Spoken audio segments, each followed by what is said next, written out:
Abidjan, 10 novembre 2023. Excellence, Monsieur le Président. Excusez-moi de passer par ce canal pour vous parler.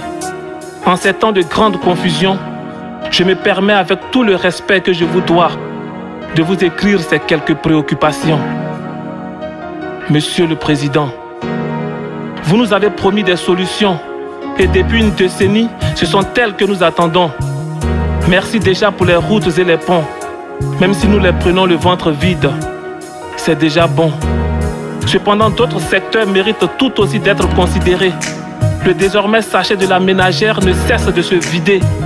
La cherté de la vie n'est pas une illusion, c'est une réalité qui sévit sans pitié au sein de nos quartiers. Non, ce n'est pas un phénomène mondial quand on a de vastes terres fertiles là qui s'ennuient, quand on ne construit pas d'industrie pour embaucher les fils de ce pays. On produit du courant, mais les factures de courant nous secouent. On a du pétrole et notre propre raffinerie, mais le prix du carburant nous étouffe. Tout devient cher parce qu'aucune politique d'anticipation. Beaucoup de nominations pour une gouvernance d'improvisation. Une politique d'ambition et non de vision. On pense plus aux prochaines élections qu'aux prochaines générations.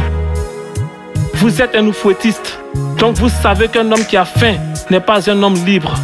L'Ivoirien qui autrefois mangeait à sa faim jusqu'à en donner à ses voisins, aujourd'hui pleure de faim. Monsieur le Président, vos conseillers ne vous le disent peut-être pas, mais ça ne va pas. Les travailleurs, les jeunes, les femmes, chez tout le monde c'est le désarroi. Sinon expliquez-moi pourquoi nous sommes les plus nombreux sur le chemin de Lampedusa. Le seul paradis au monde que ses habitants fuient. Le seul paradis où il y a trop de suicides. Ces faits traduisent bien la situation, mieux que n'importe quelle autre explication. Il faut être aveugle pour ne pas le voir, ou de mauvaise foi pour ne pas le croire. L'année de la jeunesse est sponsorisée par Kadhafi. Toutes nos petites sœurs gèrent busy. Le sexe, on le trouve partout. Alcool, chicha, drogue à tous les carrefours. Où sont les solutions, Monsieur le Président? La jeunesse se meurt, les fonctionnaires pleurent, les chômeurs. Où sont les solutions, Monsieur le Président? Où sont les solutions, Monsieur le Président?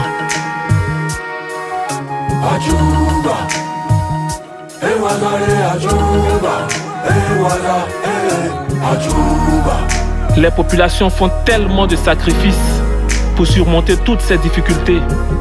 Faites-en autant, Excellence, en réduisant au moins votre budget de souveraineté. Si vous aimez le peuple, comme vous le dites, entendez ses souffrances et supprimez tous ces postes de complaisance. À quoi servirait un haut représentant quand on a déjà un premier ministre et une vice-présidence? Tous ces sénateurs et autres ministres-gouverneurs qui dans le contexte actuel ne sont pas nécessaires. L'argent du contribuable à gaspiller pour des potes à récompenser. Monsieur le Président, diriger c'est être à l'écoute de son peuple et non d'un clan. Vous êtes le président de tout le monde et non celui d'un camp.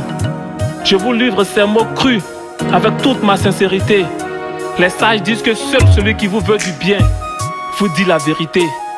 Ce ne sont pas des insultes, juste les inquiétudes d'un pauvre slameur désemparé.